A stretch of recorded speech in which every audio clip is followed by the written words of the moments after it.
What's up, everybody? It's your boy Lionel Jinx coming to you once again, and this is the WWE 2K Dev Spotlight Series, episode 7. And in today's episode, we're going to be showing you guys a bunch of the new things that we added to the Create Suite this year.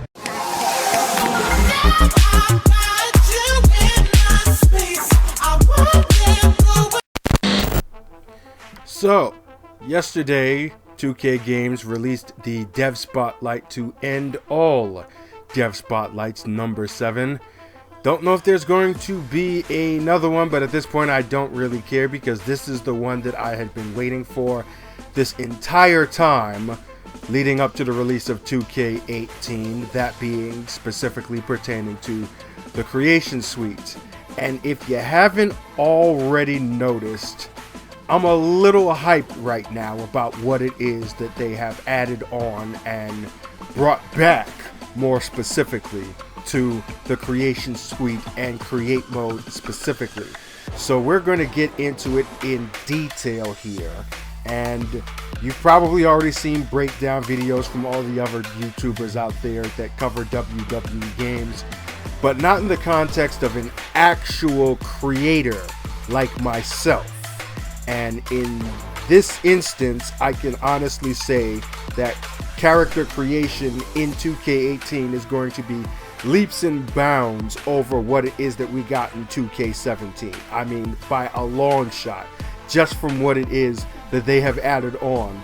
The options and the things that you're going to be capable of doing are 10 times more effective in getting the exact look that you want for characters. Specifically original characters, but also realistic CAWS, real wrestlers, things of that nature. But I'm always going to be talking in this video in context of original CAWS because that's what it is that I do. So let's do it. Now they started off with new face templates. They're actually going to be introducing a whole bunch of different default face models representing different ethnicities. This is basically for the benefit of those out there who might not have been as adept in the face importing feature or function in 2K17. It was a bit on the tricky side, and I'm going to venture to guess that it's probably going to be similar in 2K18. But if you don't want to mess with that, you can just use one of these pre-made face models and then just kind of tweak it a bit. I guess they're going to have the same in-depth face morphing sliders and things of that nature to let you really get into remodeling a face to be as unique looking as possible. But in my personal opinion, just importing a face texture and remodeling that is probably going to have a bit more of a realistic effect to it, because as I noticed in 2K17, I don't know if this is going to carry over into 2K18 as well, but as I noticed, that default face always looked kind of plasticky. I mean, not really plasticky, but when you compare it to the faces of actual wrestlers, the actual wrestler models of the WWE superstars, or even a creation, a core that had a face texture model on it, it still looked not as realistic as it should. So I'm kind of wary as far as that goes. I'm always going to be using face textures for all of my core models. At this point, there's only one core that I've made in 2K17 that still doesn't have a face model, that being America Weston. I'm going to be looking diligently for a face texture to use for her, but she will have one in 2K18. But this is still here. It's still a great feature. It's still going to do a lot of good for a lot of core makers out there who might not be so good with the face importer. But I'm definitely going to be interested more in seeing if that importing tool is going to work the same way in 2K18 the way that it did in 2K17, because if that is the case, then that means converting those face textures on my cars in 2K18 is going to be so much faster. And now for the one feature in this year's game that I am the most excited for. Body morphing has finally returned. I say finally considering the fact that it missed 2K17. It was in 2K16, but for some strange reason they omitted it for that body template system in 2K17 that just did not sit well with me. I mean, if you follow my channel, then you've pretty much heard me complain about it in just about every weekly upload update that I put on the channel. The fact that I just absolutely despised the fact that core models' body builds looked completely identical to each other because you were just basically picking different parts and putting them together. Kind of like a Frankenstein effect in terms of building your core's physique. That, fortunately and gloriously, is not going to be the case in 2K18. You still have your default body build models, but from there you can actually tweak the overall size of the core, whether you want him to be more of a slender look or a more built muscular look. I'm guessing you can also probably extend that to being a larger, overweight, fat body type of look, like Vader or Nia Jax or something like that. But not only can you do that, but you can actually also go into the individual parts of the core, that being arms, legs, chest, abs, waist, and tweak the size of those parts as well. Individual part morphing returns, and I cannot be any more excited on the fact that this is back in the game. I have no idea whatsoever why they took it out, because it was essential. I mean, that was basically what helped me to differentiate the size differentials of a lot of my larger cores, specifically the larger female cores such as Jamie Fury, Sarah Warfield, and so on.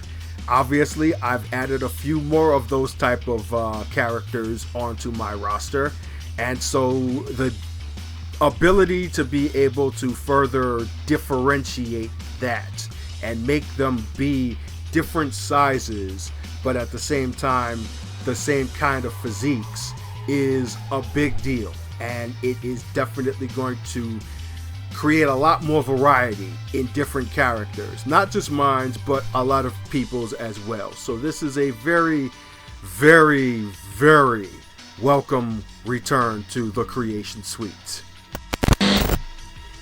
Now I'm going to talk a little briefly about the new, I guess you could say, texture effects for clothing in the game. In particularly the new ones that they have added on. There's like carbon fiber, there's glow, there's black light. I've already seen on Twitter and other points of contact that I follow the WWE community that you have some people that say they're going to be using the black light and the glow a lot, and you have other people who say that they're not going to be using it because they know that everybody else is going to be using it. Now, as far as I'm concerned, I'm basically using this on a contextual basis. If it fits for a character and their specific attire, then I'm going to go with that. There was one particular character that I made a new one for 2K17, Neon Dion Dash, who I might actually recreate. I was not planning to, just for the sake of this feature right here. We will see, and I'm just weary about it. You know, it's kind of gimmicky. It can wind up being kind of gimmicky if too many people are using it, because at this point there is only one actual WWE talent that uses black light and glowing effect stuff on her attire, that being Naomi. Chris Jericho used it for his entrance attire, but that was just his entrance attire. So, you know, it's one of those things that you have to look out for. You don't want to use something new too much just for the sake of it being new, because then that in my opinion, makes your creation seem a little bit too, I guess you could say, bandwagon than they should be. So, like I said, I'm going to experiment with it on a character basis and see how it is that I like it. But don't expect me to be using that a lot on many people, if at all. And the same thing does apply with some of the other new features that were shown in this spotlight, such as the, I guess you could say the hair features, like the hair engraving or carving or whatever it is that you want to call it, and the different teeth effects and all those other small little cosmetic nuances. It's hit or miss to me. You know, it's not really something that I plan on implementing in my CAWS because it's not something that I've used before. So we're going to be doing it on a play it by ear basis, purely contextual, and we'll see how it goes from there. The other big thing that I'm excited about for this year's creation suite, right behind, a very close second to face morphing, is the logo designer and logo placement, because they have finally, apparently, done away or done something about the fading effect that happens when it is that you stretch out a logo or a design beyond its typical boundaries.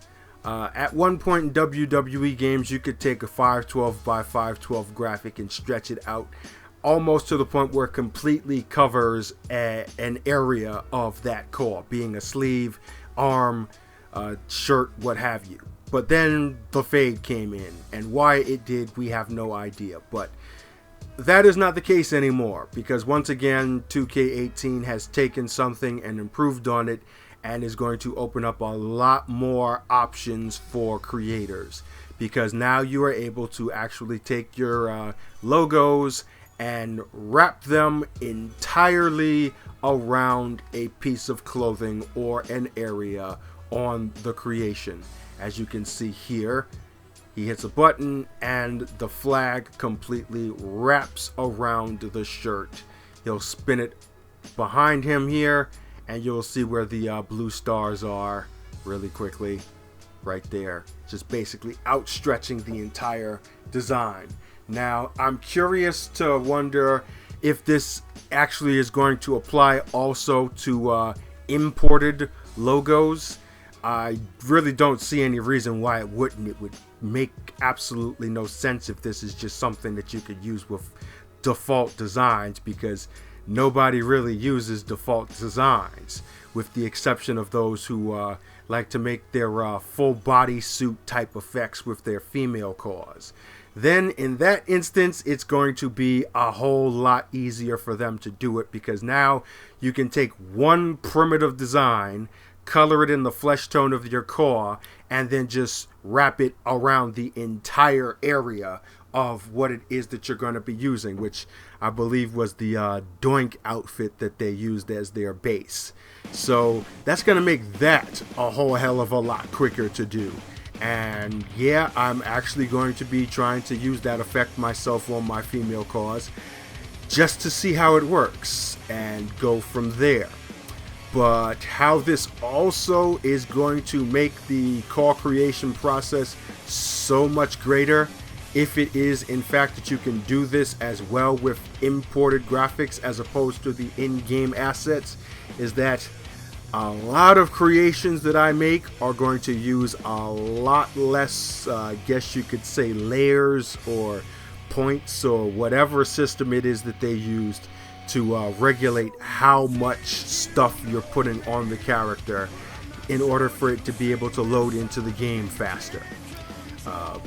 Usually, I guess the maximum I had was the most assets that I've had on a single character is without question Ethan Ulrich, who I first made in 2K17, who will be returning in 2K18 obviously, because he's probably the most popular male character that I uploaded behind Riot, so you can definitely expect him to come back.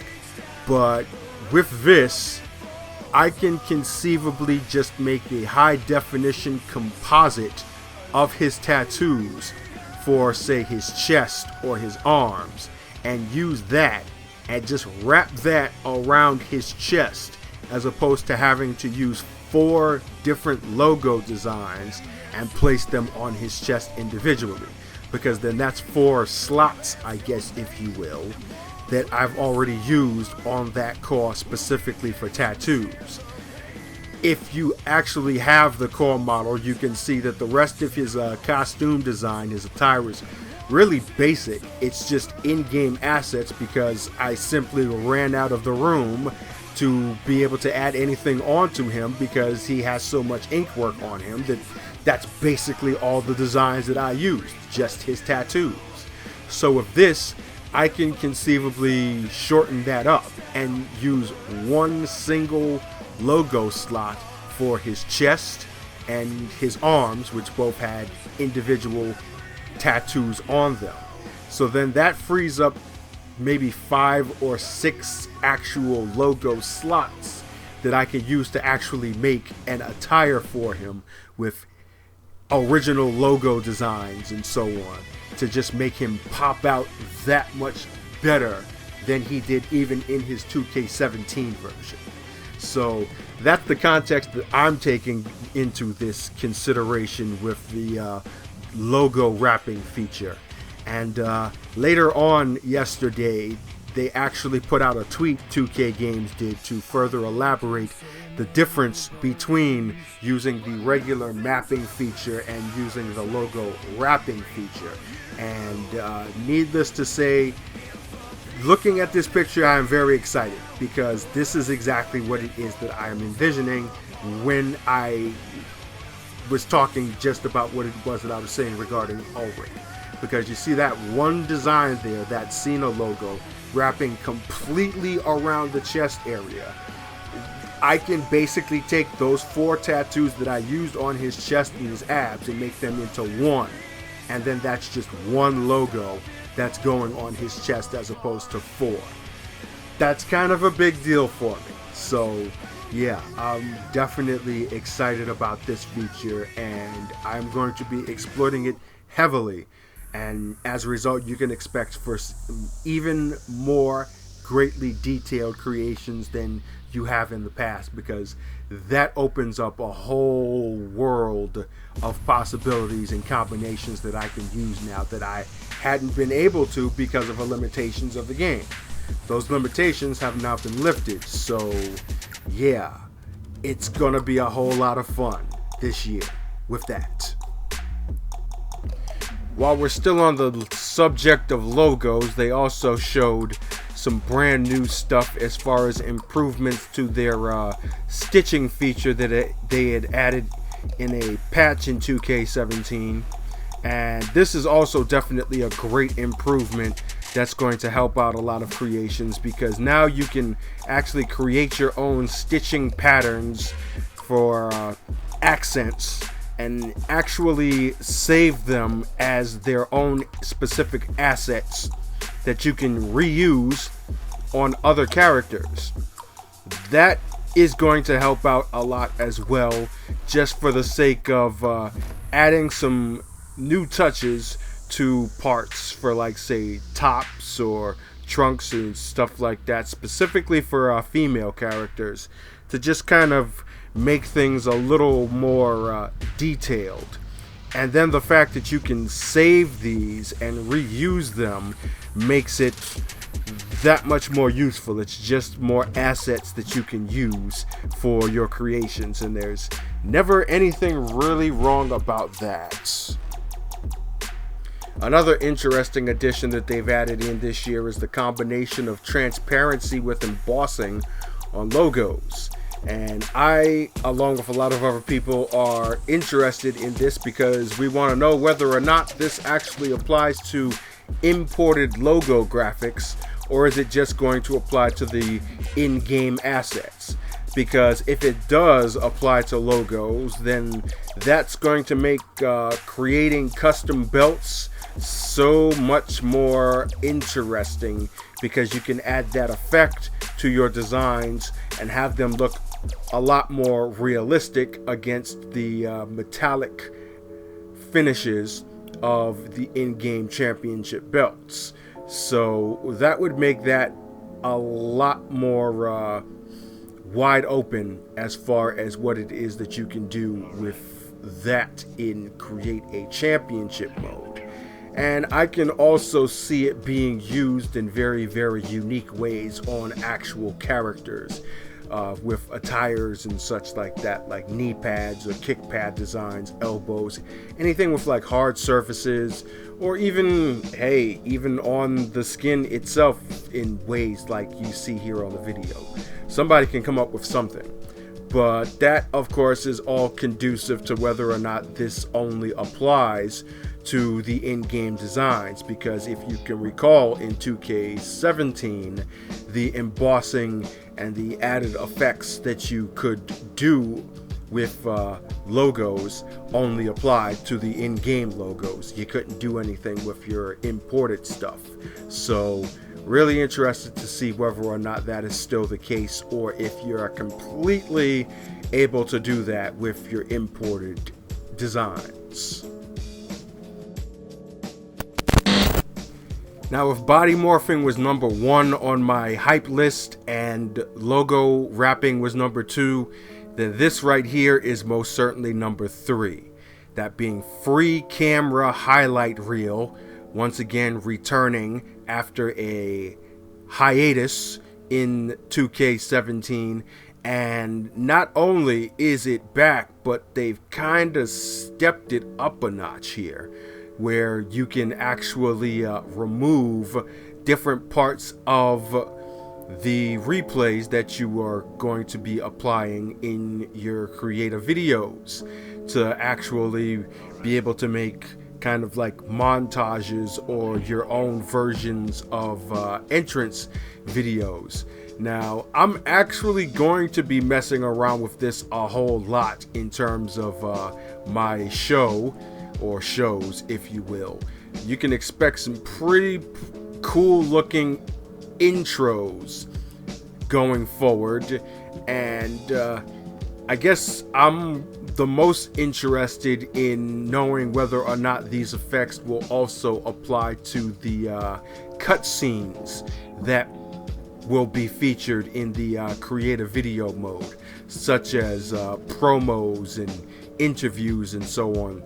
Because if that's the case, then that is definitely going to open up the storytelling elements for my shows in terms of communicating what the characters are doing or saying to each other. But in its base form, this just allows you to be able to be more flexible as a creator in making matches that seem a bit more, I guess you could say, unexpected and realistic, because obviously with me running this show myself and simulating the matches, it's always in an in-game context, and there's only but so much that you can do to make jump cuts and different variations in the action. And that wasn't the case when free camera was in the game before, because you could even make your own spots utilizing free cam and highlights into like counters for moves that normally wouldn't be possible in the game with its system. So this here just opens up a whole lot more of possibility and flexibility, much like a lot of the features that they have added or added back in and improved on this game. And this specifically in terms of me with my shows has a lot of potential, and I'm really hoping I'm able to do something with it. And last but not least, I want to touch base a little bit on some things that are going to help me greatly on the production side of things. Starting, of course, with here you see the ability to actually create smaller venues. Now, I don't know exactly how it is that I'm going to utilize this, but I know I want to do so. As you may have seen a couple of months ago, I had actually created a set for a show called XWA Pure. And the point was that I wanted to make it kind of in a smaller type of NXT sort of venue. Now that I see that they are actually giving an arena that kind of resembles the Hammerstein Ballroom, I'm strongly thinking that I'm probably going to change that up and make it look more like that particular venue. As a matter of fact, it wouldn't look like that particular venue. It would actually be taking place inside of the Hammerstein Ballroom because, you know, I'm in New York, so I know about all that stuff anyway. So I'm really looking forward to that. And I'm also looking forward to whatever it is that they add in to create an arena. Quite frankly, if they didn't add anything else in aside from these smaller arenas, it would still be awesome, because Create an Arena was one of the most complete create modes that they had in 2K17. I mean, some of the sets that I saw created by other people and some of the things that I made myself were pretty good looking stuff. And truth be told, I actually made a couple of sets that I haven't even used on my shows because of time constraints and so on and so forth. But I'm going to be recreating them, and hopefully I'll be able to use them this time around. And then last but not least, on the subject of Pure, we take a look here at the custom match creator, and you can see that pretty much all of the available match types are there, and you can add your own specific stipulations to them.